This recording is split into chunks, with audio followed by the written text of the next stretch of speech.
My name is Caroline Whitman, and for the longest time, I believed I was living a fairy tale. I was 38, a published author, living in a beautiful brownstone apartment in Manhattan with my husband Mark, a successful financial consultant. His voice alone could melt away my stress, and every morning began with a kiss and coffee made just the way I liked it. Every night ended with him whispering, "You're my world." But one night, that world shattered. It was close to midnight. I woke up to an empty bed. I figured maybe Mark went downstairs to grab a snack, until I heard his voice. It was low, serious, coming from his office. "She still doesn't suspect anything." I froze. "Almost done. Everything's going as planned." The air around me turned heavy. I tiptoed closer to the door. A crack of light spilled into the hallway. I couldn't hear everything, but I didn't need to. I had heard enough. I pretended to sleep as Mark crawled back into bed. He wrapped the blanket around us, like he hadn't just destroyed my trust. The next morning, while he still slept, I opened our banking app, something I had never done before, and my heart dropped.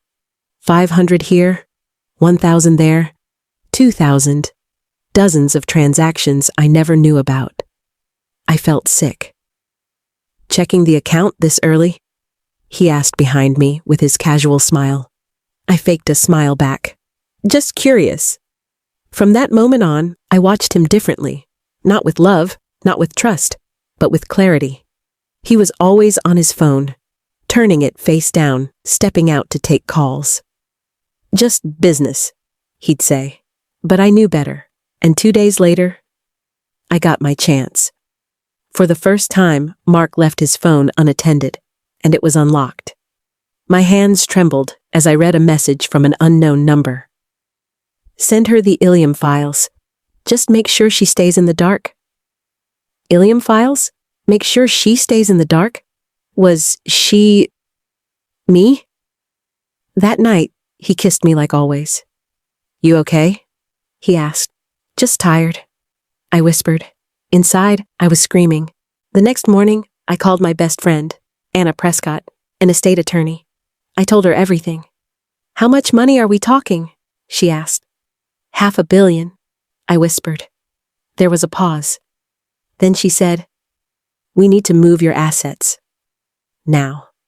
For 72 hours, we worked nonstop. We transferred the apartment, locked the accounts, secured the royalties, everything into a protected trust under my name. By the time Mark came home, it was done. He handed me Thai food with a smile. He had no idea I'd already taken back control. 4 days later, he made his move. He slid divorce papers across the table, rehearsed voice and all. "We've grown apart. It's for the best." I looked him straight in the eyes and said, "Before we go any further, there's something you should know." I told him everything was already moved, protected, out of his reach. The color drained from his face. "You can't do that." "I already did." 3 days later, I noticed the whispers.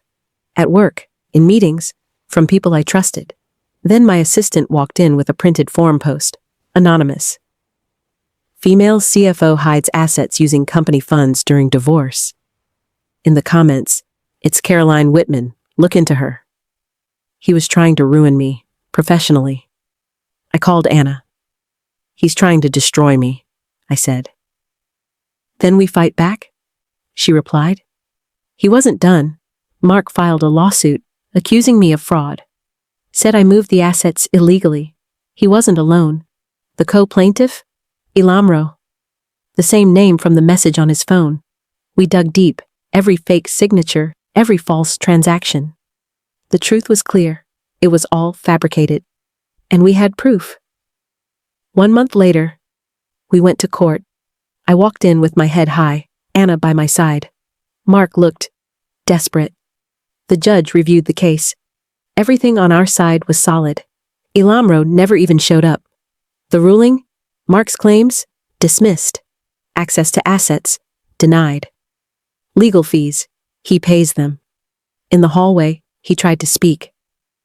You didn't have to do this. I looked at him one last time. No, Mark, you didn't have to do this. And then I walked away. For good. The worst part wasn't the betrayal. It was realizing how easily I gave him control. But I learned, to every woman listening, never hand over your power blindly. Trust is a gift. Control is a right. If someone ever tries to break you, don't just survive. Rise. Let the truth speak louder than revenge. This was Caroline's story, shared exclusively on Revenge Stories. If this story touched you, like, comment, and share it. Someone out there might need the strength too.